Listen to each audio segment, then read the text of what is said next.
भगवान की जय। जय बोलो देवानी देव श्री मोनायक श्री चंद्र भगवान की जय। जय बोलो देवानी देव श्री शक्ति भगवान की जय। जय बोलो अंतिम तीर्थंकर श्री महावीर स्वामी भगवान की जय। जय बोलो 24वां तीर्थंकर भगवान की जय। जय बोलो परम पुरुष धर्मराज गुरुदेव श्री विराट सागर जी महाराज की जय।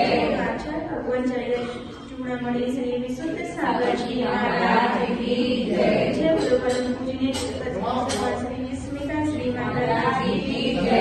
जय माता की जय।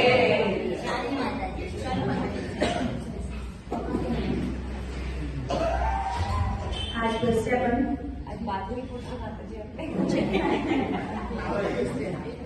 एक बात पूछते हैं आपसे, अपन जो पढ़ रहे हैं क्या पढ़ रहे हैं अभी? समुशन में क्या होता है? समुशन का मतलब होता है जब केवल ज्ञान हो जाता है उसके बाद समुशन की रचना होती है। तो केवल ज्ञान किसे कहते हैं? केवल ज्ञान किसी ने आपसे पूछना कि केवल ज्ञान की चर्चा कर रहे हो तो केवल ज्ञान क्या होता है? तीनों लोगों को तीनों कालों के सब पदार्थों को दर्पणवत जानना, समस्त कर्मों का एक साथ सब कुछ जानना। एक बार एक बच्चा मेले में गया मम्मी पापा के साथ में। अच्छा मेला था, खूब पब्लिक थी, इतनी पब्लिक कि सबको इस हाथ पकड़ के चलना पड़ता। भी मेले में गए होंगे तो कई बच्चे घूम ना जाए तो सबको पकड़ के रखते थे।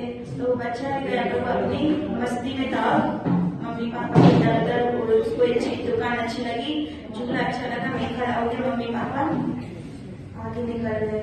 अब वो बच्चा क्या हो गया, घूम गया। अब क्या किया जाए? अब कैसे मिले अपनी मम्मी पापा के पास?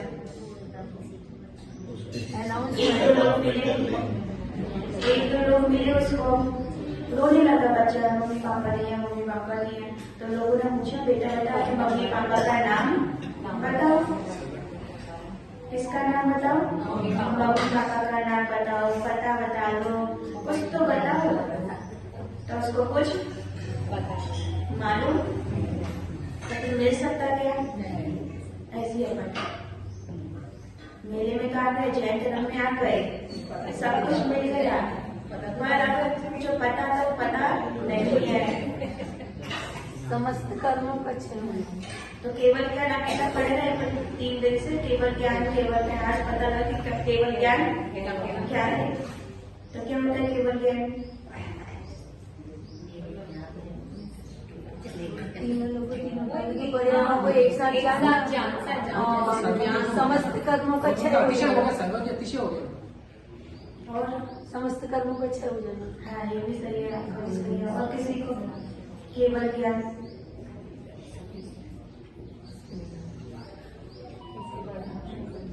तो काल कितने होते हैं? 3 काल होते हैं। 3 लोग कितने होते हैं? 3 लोग होते हैं। कौन कौन सा 3 लोग? हाँ, काल कौन से? हाँ, द्रव कितनी होती? द्रव 6 द्रव होती है। कौन कौन सी? जीव पुद्गल धर्म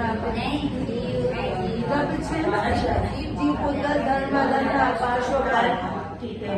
6 काल पर्याय कितनी होती? इस जीव की कितनी पर्याय है? अनंत पर्याय। जब से जन्म हुआ तब तक पर्याय 6 चली जाती है। तो भगवान का ज्ञान कैसा होता है? अनंत ज्ञान। केवल ज्ञान मतलब अनंत ज्ञान। अब ऐसा ज्ञान है कि इसमें कोई भी चीज है जो पूछोगे वो मिलेगा। अपूर्ण ज्ञान है, संपूर्ण ज्ञान को क्या बोलते हैं? केवल ज्ञान। तो उसमें एक जीव है, मतलब का दीदी है, उनकी कितनी पर्याय हो सकती है? तो वो भगवान वर्तमान की भी जानते हैं, इनकी फ्यूचर की भी जानेंगे और इनकी पास्ट की भी जानेंगे। और इस पर्याय में भी चेंज तो प्रतिदिन होता है ना? उत्पाद द्रव चलते ही रहता है एक द्रव के साथ, तो वो भी भगवान एक साथ समझते हैं। तो ज्ञान है सब। तो ऐसा हमने तो एक व्यक्ति को बताया कि एक प्रियंका का नाम लेकर, पर भगवान समस्त जीवों को, सभी जगह की समस्त जीव और समस्त उदकर, ये नहीं जीव अकेले, समस्त छह द्रव, समस्त छह द्रवों की समस्त पर्याय उसको क्या समझते, एक साथ जाते हैं। आप अभी भगवान के समुच्चय में चले जाए तो भगवान से पूछना हमारा फ्यूचर क्या था, तो भगवान फ्यूचर क्या है, तो भगवान बता देंगे। आप पूछे हमारा भूतकाल क्या था, तो भगवान बता देंगे। तो ये होता है केवल ज्ञान। तो अपन क्या समझते थे, अभी केवल ज्ञान समझते थे। मानी भगवान की दिव्य ध्वनि खिली, प्रथम उपदेश हुआ, 50-60 लड्डू बनाए। कितने लड्डू बनाए, 100 लड्डू बनाए। 100 लड्डू में से सिर्फ एक लड्डू का एक बूंदी का दाना, बस उतना ज्ञान आगे बढ़े क्षेत्र में। जैसे इतना बड़ा समुद्र है, समुद्र में कितना पानी, अनंत बहुत पानी है, उसकी एक बूंद समुद्र, इतना ज्ञान है आज के टाइम। और इतने ज्ञान को पढ़ने वाले कितने, उससे भी सूक्ष्म, पढ़ने वाले उसका भी सूक्ष्म होगा, बहुत कम हो गए, बहुत ही कम हो गए। पढ़ने वाले छोड़ो, अब उसको समझने वाले बहुत कम हो गए। समझने वाले ठीक है, अब उसको अपने अंदर उनके ज्ञान के महत्व को जानने वाले और कम हो गए। इतना कम होता जा रहा है, धीरे धीरे धीरे धीरे इतना कम ज्ञान बचा है। तो अब क्या करना है, इतने कम ज्ञान में अपने आप का कल्याण करना है कि नहीं, कर सकते हैं। भले ज्ञान आज के टाइम कम हो गया पर कल्याण हो सकता है। आप सभी ने सिर्फ बूटी मुनिराज की कहानी सुनी, आगम में आती है। सिर्फ बूटी मुनिराज के, वो पहले गृहस्थ थे, गृहस्थ अवस्था में उनको वैराग्य हो गया, घर की झंझटों से, पत्नी की झंझटों से, उनकी मात्र निकलो और अंदर अपने चिंतन के कि इस मार्ग पे जाना चाहिए। तो उन्हें से गुरुदेव मुनिराज मिले और मुनिराज के चरणों में उन्हें दीक्षा ले ली। दीक्षा लेने के बाद सबसे पहले गुरुदेव ने उनको नमो खंड मंत्र सिखाया। क्या सिखाया, नमो खंड मंत्र सिखाया। तो उनको एक दिन किया कि याद करके लाना, तो उनको नमो खंड मंत्र याद नहीं हुआ। दूसरे दिन भी बोला याद करके लाना, तीसरे दिन बोला तो याद करके लाना।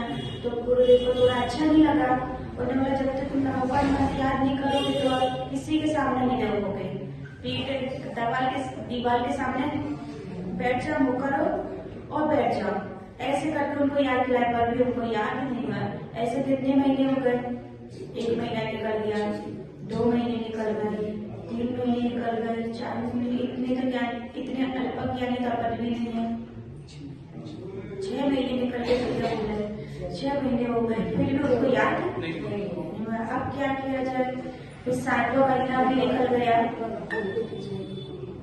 8वां महीना भी निकल गया, 10वां महीना भी निकल गया, 1 साल निकल गई, उनको नमो खंड मंत्र 2 साल निकल गए, फिर भी नहीं हुआ, 3 साल निकल गए, फिर भी नहीं हुआ, 10 साल निकल गए, नमो खंड मंत्र याद, 11 साल निकल गए, फिर भी नमो खंड मंत्र याद नहीं, 12 साल हो गए, उनको नमो खंड मंत्र। इससे आगे भी जाएंगे, 12 साल तक उनको नमो खंड मंत्र याद नहीं हुआ। फिर गुरु को बहुत चिंता हुई, गुरु को बहुत अपने अंदर ही बहुत अफसोस होने लगा कि गुरु जी को मेरे पीछे कितनी मेहनत करके मुझे नमो खंड मंत्र याद दिलाने पर मैं कितना बुद्धिहीन, मैंने कौन से कर्म किए बुढ़ाने से पहले कि मुझे आज नमो खंड मंत्र याद नहीं हो रहा है। तो अपन ऐसे कौन से कर्म बांध देते जो अपन को ज्ञानवाणी करने का इतना धीर होते रहता है। कभी कभी अपन ने ज्ञानी लोगों की अभिनय की होगी, है ना, क्या करते ज्ञान का इतना तीव्र उधर क्यों आया। ज्ञानी लोगों ने कभी विनय नहीं रखी, उनकी बुटिंग कर दी, मजाक कर दी, हंसी मजाक उड़ा दिया, तो ये क्या होता है अपने ज्ञानवाणी कर्म को बांध देता है। कभी कभी अपना ज्ञान अच्छा है पर हम दूसरे को नहीं देते कि उसको हमसे ज्यादा ज्ञान हो जाएगा, होता है लोगों को, उसको हमसे ज्यादा ज्ञान हो जाए तो उसको ज्ञान नहीं बताते हैं, तो वो भी अपने ज्ञान अपने तीव्र कर्म का बंद करते, ज्ञानवाणी कर्म का। कभी कभी अपन ज्ञानी आपस में ईर्ष्या करते हैं, क्या हो गया, वो भी अपने ज्ञानावली कर्म का बंद करती है, ज्ञान दान नहीं देती, ज्ञान का दान नहीं देते है ना, पैसे का दान नहीं देते। कभी ग्वाला का देखा था ना, एक ग्वाला था, उसने एक महिला को क्या दिया, शास्त्र का दान दिया, तो कुंद आचार्य बने। कुंद आचार्य की पूर्व अवस्था, पूर्व पर्याय में वे एक ग्वाला थे, कुछ भी ज्ञान नहीं था, पर उन्होंने शास्त्र का दान महाराज के हाथों में दिया था, और उस शास्त्र के दान से वो आगे चल के एक अच्छे महा ज्ञान के प्रकांड विद्वान कौन बने, आचार्य कुंद स्वामी। तो जो ज्ञान का दान नहीं देता, ज्ञान की विनय नहीं करता, ज्ञानी हरि की विनय नहीं करता, तो उसके ऐसे कर्मों का बुद्धि आ जाता है। तो वो मुनिराज भी थे, बहुत मन को पछताने लगे और उनकी आंखों से आंसू आने लगे। तो गुरुदेव के सामने रोने लगे। फिर गुरुदेव से बोलते हैं, गुरुदेव कि आप मुझे कुछ छोटा सा मंत्र बता दीजिए, इतना बड़ा मुझे याद नहीं हो रहा है। तो गुरुदेव उनको बताते तुष्मास भिन्नम, क्या बताया, तुष्मास भिन्नम, तुष्मास भिन्नम, बस इतने उनको बोला, अब तो ये याद और याद कर। फिर भी वो अब याद करने में लगे, तुष्मास भिन्नम, तुष्मास भिन्नम, तुष्मास भिन्नम, तुष्मास भिन्नम, क्या करने रटने लगे, बार बार वही मंत्र को वो रटने लगे। हार का समय आया, अब हार ही करना है पूरे टाइम, एक टाइम पूरे दिन में एक बार टाइम हार करना है, तो हार के लिए वो निकले। और मन ही मन में क्या चला था, मुद्रा भी आती थी, बीच कमंडल हाथ में, और एक ही मन में क्या चला, तुष्मास भिन्नम, तुष्मास भिन्नम, तुष्मास भिन्नम, रटते जा रहे थे। रटते उनको एक पत्थर आ गया बीच में, और वो उस समय को दिखा नहीं, क्योंकि दिमाग ध्यान किसमें था, उसमें था कि भूलना चाहे। उनको कहता है बड़ी मुश्किल से याद आए, अब भूल ना जाए, दिमाग से निकल ना जाए, तो उसी में थे। और जैसे वो पत्थर से टकराए तो वो मंत्र वो भूल गए, फिर से वो मंत्र भूल गए, फिर से वो वहीं बैठ करके फिर से वो चिंता सोचने लगे, मंत्र क्या था, मंत्र क्या था, मंत्र क्या था। फिर दिमाग में घूमने लगा, तो मंत्र याद ही नहीं आता। पर क्या हुआ, सामने एक दादी अम्मा दाल को भटक रही थी। कौन सी दाल को, वो उड़द की दाल, जिसमें छिलका, दाल अलग होती है, छिलका अलग हो जाता है। तो दाल को पटक रही थी, तो वो दादी से